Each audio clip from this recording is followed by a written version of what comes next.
누가복음 9장 37절로 45절까지의 말씀 우리 다 같이 한 목소리로 합독하겠습니다.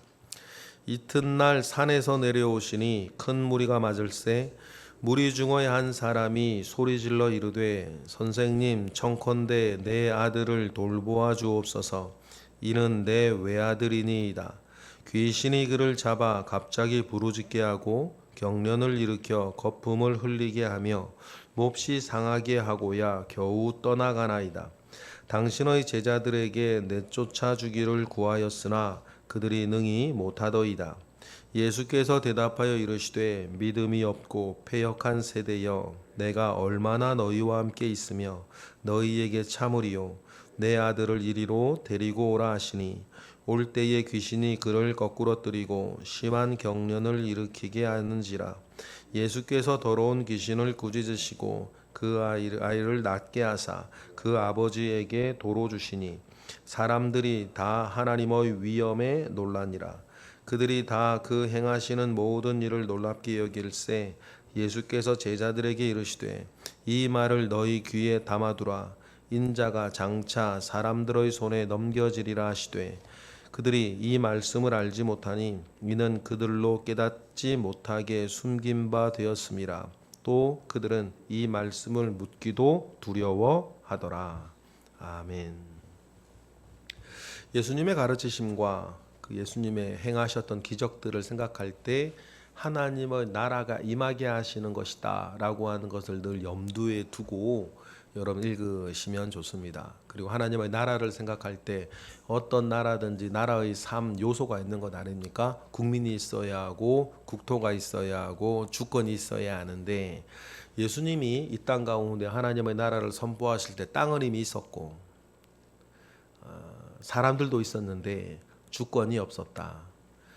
그러니 예수님께서 하나님의 나라를 이 땅 가운데 끌고 오신다 하셨을 때에 그것은 하나님의 통치가 임하게 하는 것이었다. 하나님의 통치가 없다가 하나님의 통치가 임하면 그곳엔 변화가 일어나는데 그것이 한 사람의 육신 가운데서는 어떻게 되는 겁니까? 병이 나는 거 아닙니까? 하나님은 그동안 통치하지 않으시다가 하나님의 통치가 임하여서 그 육신 가운데에 무너졌던 질서를 다시 세워주시는 게 우리 눈으로 멀어 보이는 거예요. 병 고치는 것으로 보이는 거고 우리의 정신세계에 하나님의 통치가 없었고 다른 통치가 있었는데 그 다른 통치가 있는 곳에 하나님의 통치가 임하면 하나님 전에 통치하는 것들은 몰려 쫓겨나가는 것 아니겠습니까? 그것이 오늘 본문에 나오는 귀신일 수도 있고 삭개오처럼 무력일 수도 있고 다양하지만 여러분 우리의 정신에서도 하나님이 다스리지 못하고 있을 때 하나님의 다스림이 임하고 그랬을 때 우리 정신세계도 하나님의 통치 가운데 새로워진다라고 하는 측면에서 오늘 본문도 읽을 수 있고 그리고 모든 예수님의 행적도 그러한 관점 가운데에서 읽으실 수 있습니다. 오늘 본문은 가이사랴 빌립보에서 너희는 나를 누구라 하느냐라고 하는 예수님의 질문에 주는 그리스도시요 하나님의 아들이라고 베드로가 대답을 합니다. 주님은 언제나 그러셨습니다. 가르침이 있고 그 가르침이 참이라는 것을 보여주는 증거로 기적을 보여주셔죠. 같은 맥락이에요. 베드로가 그렇게 대답을 하니까 주님이 그 제자들을 데리고 3명만 데리고 갑니다. 변화산으로 가세요.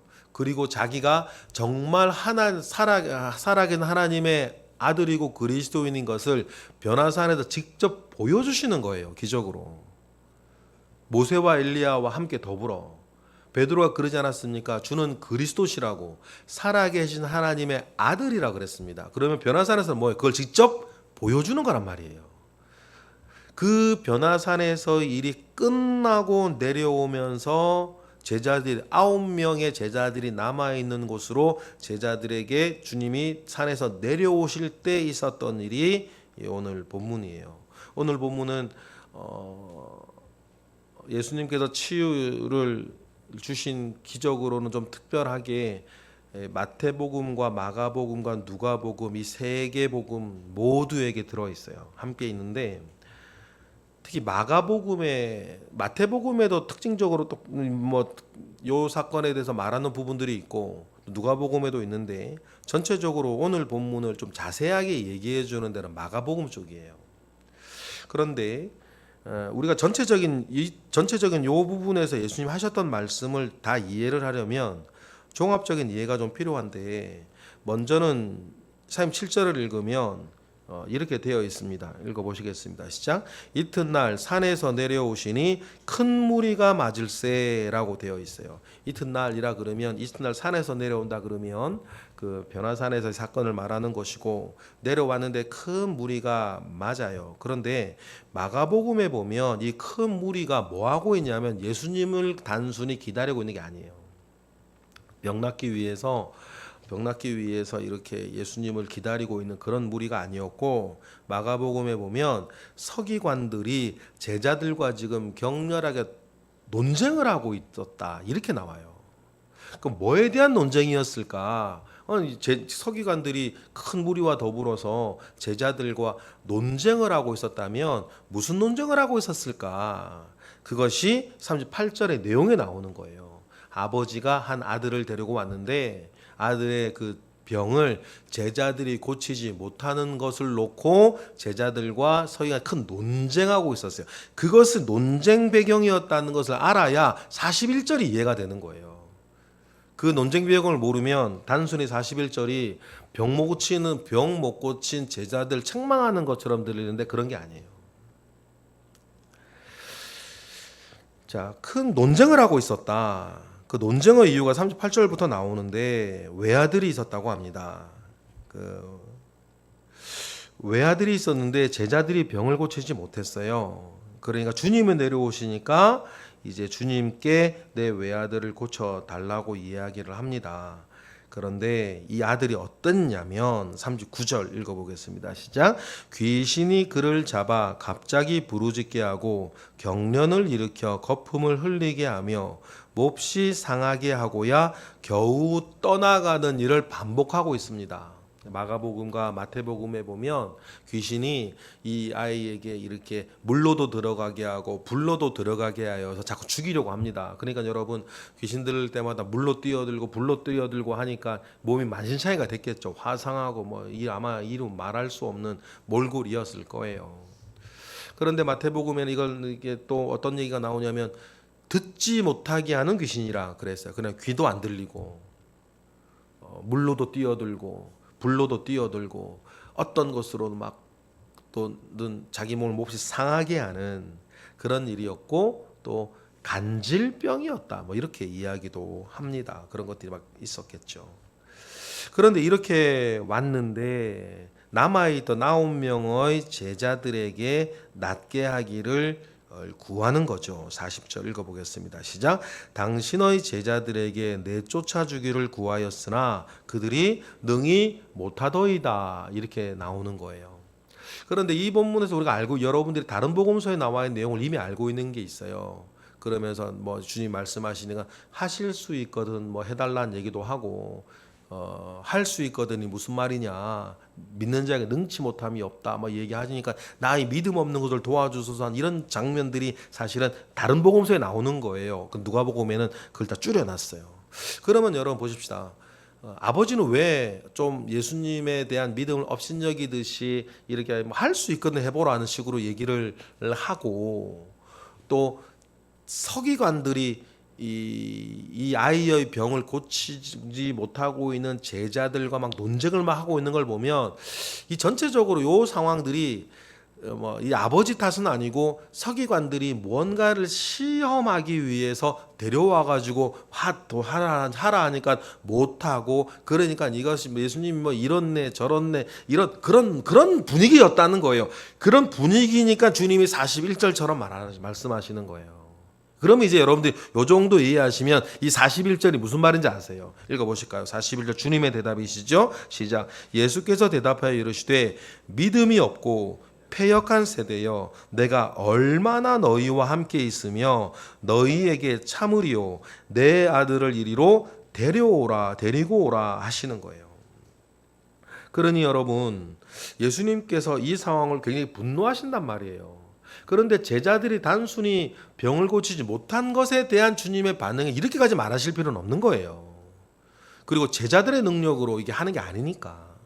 그러면 주님께서 그 상황을 놓고 이 믿음이 없고 패역한 세대라고 내가 너희와 얼마나 함께 있으며 얼마나 내가 참아주어야 되냐라고 얘기했을 때 그동안에 주님의 그 모든 가르침과 그 모든 기적을 몇 차례 다 보고 경험한 그 모여있는 무리들이 여전히 뭐하고 있는 거예요. 주님이니 아니니 뭐 바알세불의 힘을 빌려서 하는 것이니 안 하는 것이니 너희들은 못하는 걸 보니까 뭐 진짜이니 아니니 여전히 그 노름하고 있는 거예요.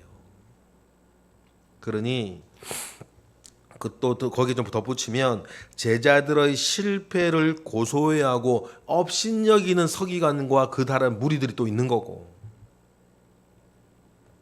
능력을 또 뭐 주고 갔음에도 그래서 예전에 큰 능력을 행하였었죠. 갈릴리에서. 그럼에도 불구하고 또 언제나 우리 그럴 때가 있어요. 우리가 늘 그렇죠. 은혜 받고 능력 받는데 시간 좀 지나면 또 뭐 느슨해지고 뭐 이런 거 있으니까 또 행하지 못하는 그 제자들을 보고 예전에는 했는데 지금 하지 못하는 제자들을 보고 주님 답답해 하시는 마음도 있고 또 믿음 없고 패역한 세대라고 말하는 또 하나의 코드는 뭐냐면 그 시시비비만 있지 모여있는 사람들이 누구에게 관심 없어요. 그 불쌍한 아이에게 관심 없어요. 이런 모든 것들을 보면서 주님은 참 답답하셨던 것 같아요. 얼마나 보여줘야 되고 얼마나 더 가르쳐야 되고 얼마나 더 보여줘야 하고 얼마나 내가 너희와 더 함께 해줘야 되냐. 이쯤이면요 주님 돌아가시기 이제 6개월밖에 날짜가 안 남았습니다. 반년밖에 안 남았어요. 반년 뒤에 주님 돌아가시거든요. 주님에겐 더 이상의 시간도 없는데 이 패역한 세대는 계속 이러고 있으니 주님이 얼마나 답답하셨을까. 그리고는 다른 복음서에 보면 42절이 시작되기 전에 여러 가지를 아버지한테 물으세요. 얼마나 오랫동안 뭐 이런 일들이 있었냐 뭐 이런 얘기도부터 많은 일들이 있습니다. 42절 읽어보겠습니다. 시작. 올 때에 귀신이 그를 거꾸로 뜨리고 심한 격렬을 일으키게 하는지라 예수께서 더러운 귀신을 꾸짖으시고 아이를 낳게 하사 그 아버지에게 도로 주시는 거예요. 그동안 참 불신의 시시비비가 있었습니다. 저마다의 의도를 가지고 믿지 못해서 어중간하게 믿어서 어떡한 예수님을 깎아내리고 싶어서 자기 처제 이런 것들을 해서 그런데 여러분 많은 물소리와 같이 그 모든 복잡하고 다양한 그 목소리들을 덮고도 남음이 있는 하나님의 위엄, 하나님의 영광이 있는 거 아닙니까? 43절 상반절 43절이 다 그 얘기를 합니다. 우리 43절 A, B 다 읽어보겠습니다. 시작. 사람들이 다 하나님의 위엄에 놀라니라. 그들이 다 그 행하시는 모든 일을 놀랍게 여길세 예수께서 제자들에게 이르시는 거예요. 하나님의 위엄에 놀랐다 그랬습니다.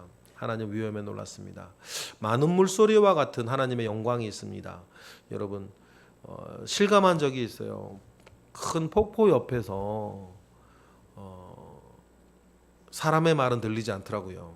물소리만 들리지. 여러분 하나님의 영광 앞에 여러분의 마음과 여러분들의 생각과 그 잡생각들 각종 사람의 이야기들 귀가 그려워 여러분 이거 잘 들으셔야 됩니다. 귀가 가려워 1만 스승을 두고 살아가는 사람들이 지금 세태 아닙니까? 하고 싶은 것도 많고 알고 싶은 것도 많고 사실 제대로 하는 건 하나도 없으면서 1만 스승을 두고 살아가는 그 복잡한 심경들, 복잡한 마음들, 복잡한 입맛들 그게 우리를 행복하게 하는 게 아니에요. 영적으로도 마찬가지예요. 1만 스승을 두고 살아가는 것이 우리의 행복이 안 됩니다. 우리의 입맛만 까다로워지는 거예요. 이것저것 맛보고 말이에요. 그래 그 모든 것들을 덮고도 남음이 있는 하나님의 위엄 앞에 모든 사람들이 굴복하는 이 장면이 어쩜 우리에게 정말 필요하다. 여러분 사실 우리에게 많은 게 필요한 게 아닙니다. 많은 스승이 필요한 게 아니고요. 많은 집회들이 필요한 게 아니에요. 영적으로 생각을 할 때. 많은 게 필요한 게 아니고요. 하나가 필요한 거예요. 하나가 필요해요. 매일매일 하나님의 말씀 앞에 나와서 나를 보는 그거 하나가 필요한 거예요.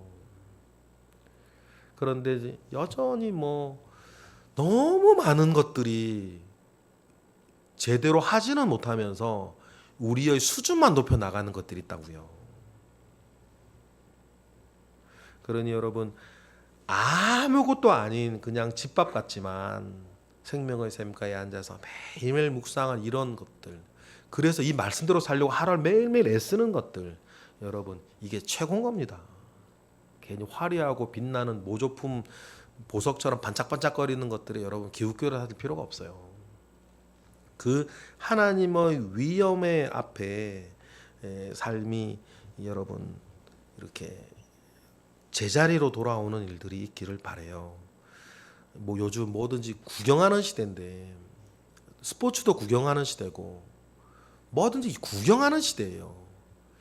구경하는 시대가 참 이게 허상인데, 자기는 축구를 하지 않는데 축구를 즐기고 있는 요거, 요 패턴이 신앙생활에도 있어요. 자기는 헌신하지 않아요. 자기는 봉사하지도 않아요. 자기는 하나님 일을 하지 않아요. 근데 누가 하는 거 듣고 보고 있으면서 그거 하고 있는 것처럼 착각하고 있는 이 시대에, 믿음과 신앙 자체도 허상으로 만들어버리는 이 시대들을, 여러분 이 무서운 마귀의 전략을 좀 아셔야 돼요. 그러니 여러분 그 속에서 이 서기관과 모여있는 무리들은 그렇게 많이 보았고 그렇게 많이 들었는데 자기를 그 속에 밀어넣지는 않아요. 그렇게 계속 뭐 하는 거예요? 이게 좋으니 저게 좋으니 이게 옳으니 저게 옳으니 고판담하고 하자는 거예요. 뭐가 더 좋으니 이러니 말이죠. 그러니 여러분, 그러니 이런 것들이 잘 고쳐지지 않는 세태를 보면서 주님이 이 믿음이 없고 패역한 세대여, 내가 너희와 얼마나 함께 있어야 되며 얼마나 참아야 되냐. 주님이 비슷한 표현을 다른 데서 이렇게 말씀하셨어요. 피리를 불어도 춤추지 않고 고구라도 울지 않는 세대라 그랬어요. 그러면 이 말들이 정말 요즘 우리 시대를 정말 말하는 것 같다 생각할 때가 정말 많이 있습니다. 그러니 여러분, 주님이 이제 그 제자들에게 이렇게 말씀하세요. 이제 주님이 이제 십자가에서 죽으실 날이 6개월도 남지 않았습니다. 가이사랴 빌립보에서의 베드로의 대답을 통해서 이미 주님은 자기의 고난과 죽음을 이야기하시기 시작하셨고, 이제 남아있는 그 9명의 제자들에게도 긴장시키는 거예요. 내가 이제 얼마 남지 않았다는 겁니다. 44절 읽어볼까요? 시작.